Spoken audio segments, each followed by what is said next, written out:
put in place to make sure that these projects are carried out to the benefits of the people.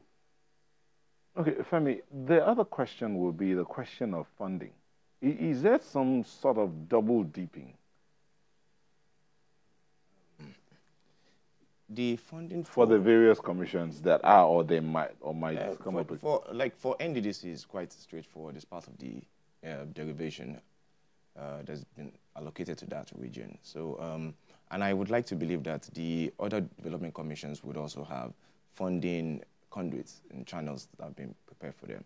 Remember that Nigeria is in partnership with the United Nations, the World Bank, on a lot of developmental projects, and funds have actually been released or earmarked for a number of projects across the different regions for, different projects. So I would like to imagine that what has happened is that these commissions are supposed to oversee the administration of those funds. Of course, the federal government would also contribute, its own quota in it, but I think funding is not going to be solely from the federal government's, end. Well, Ken, that thing about funding, you talked about when you were a commissioner with a 4% budget out of 100 based on the productivity of your region. Should that be the focus of commissions like that? I mean, based on what the region is able to supply, then we're able to do development. I thought the commissions were more, as Femi said, are supposed to be like specialized development vehicles, right? Not necessarily dependent on what that region is able to bring into the kitty, but the fact that there are needs there. Yeah, we actually fought that process because for me, for example, what was coming to the Ndokwa was 9%. I thought it was too small, but I had a colleague who had 5% and I had 4%. Yes, I agree with you. Your quantum of production shouldn't be a basis for what will come to the area. But you see, the wisdom of the House of Assembly was that, look, the geese that lays the golden eggs. And so if you bring 30% to the table, you should get 30%. For example, the Shekiri Nation had 29%. And we used to call the commissioner that was from there a super commissioner because I could imagine what I would have done if I had 29%.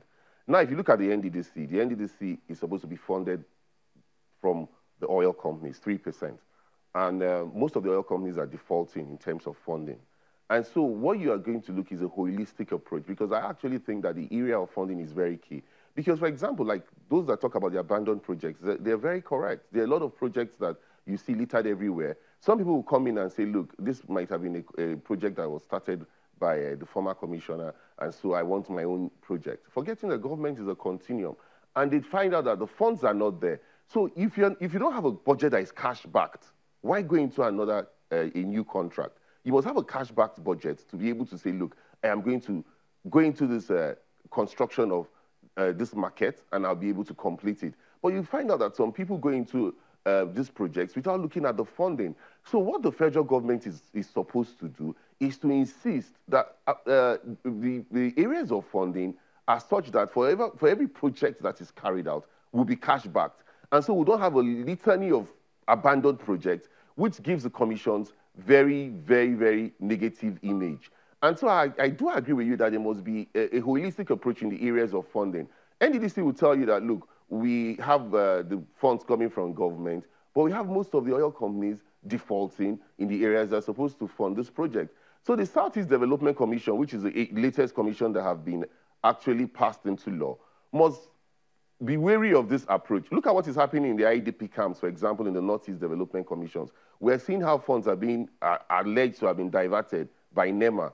So if you have the Northeast Development Commission, why don't they work hand in hand with NEMA, for example, to be able to be sure that those funds that are even provided are actually managed properly and get to the areas of feeding the IDP camps, carrying out development projects, those schools that have been destroyed by the war and the fighting that has gone on in those Boko Haram ravaged territories are actually constructed, completed, and delivered back to the people. And this funding becomes very, very essential because you can see the result of what it is. But when you provide funds, for example, and you don't carry out a holistic approach, then the whole aim is defeated. That's exactly how I said. Now, Ken, using the NDDC as a case study, do you think that this way is a good way to go, setting up development commissions for the various areas that have challenges?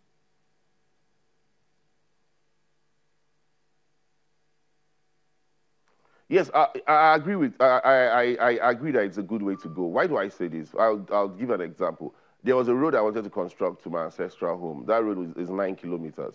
I tried to fund it. There was nothing I didn't do. All I did was for 1.5 kilometers, I was able to shout the road. Sorry, I was able to stone base the road.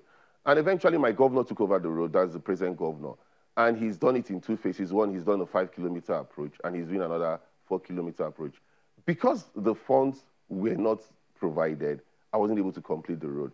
But if maybe I did not start that road, the attention of my governor or the pressure that was put on him might not have brought him to that area. Because, for example, he has so many roads out there that he's going to construct, which that might not be a priority. So what the commissions do is that it brings an attention. It's just like local government, area, the idea of the local government area is bringing the government closer to the people. So exactly what the NDDC is doing is, look, if we are being provided with commissions, nine states are benefiting from the NDDC. Don't forget that 9 states are benefiting from the NDDC. Yes, some states might be benefiting more than the other states, which might be lopsided, and that's balances that can be corrected. But those areas that the federal government hitherto would not have gone into are what the NDDC are going into. And okay, look at the Niger, the East-West Road, which the federal government is doing. It has taken for a very long period of time for those roads to be completed. Now, the NDDC is taking up roads which are conjoined with the East-West Road and completing those roads. If you look at the areas, for example, if you go to Ondo State, if you go to Abia State, they're very critical roads that have been constructed by the NDDC. Even in my state in Delta, places like Ibuzo, places like Asaba, they are gaining from the NDDC. These are non-oil producing local government areas that are not even captured by the SOPADEC, which is the Oil Commission in my state, because it termed them as non-oil producing areas. So you can see the importance of NDDC in these areas.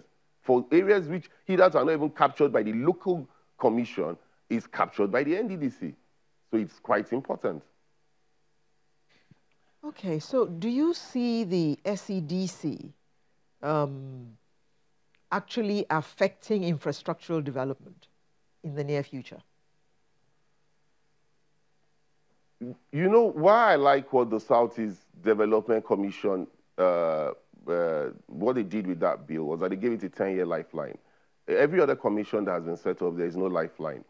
So the 10-year lifeline makes it imperative for that commission to be set up with certain targets and certain goals, because the bill is giving the privilege to say if in 10 years whoever is the commander-in-chief sees it necessary to allow the bill continue to function, he should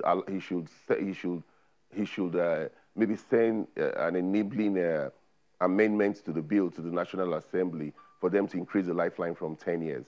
And so what I think that they should do is to streamline it. We have 5 states. We have Enugu, we have Ebonyi, we have Abia, we have Anambra, and we have Imo. So they should streamline the mandate of the Southeast Development Commission to such an extent that they will have set targets so that those areas that have not hitherto benefited from infrastructural development from government will now be touched.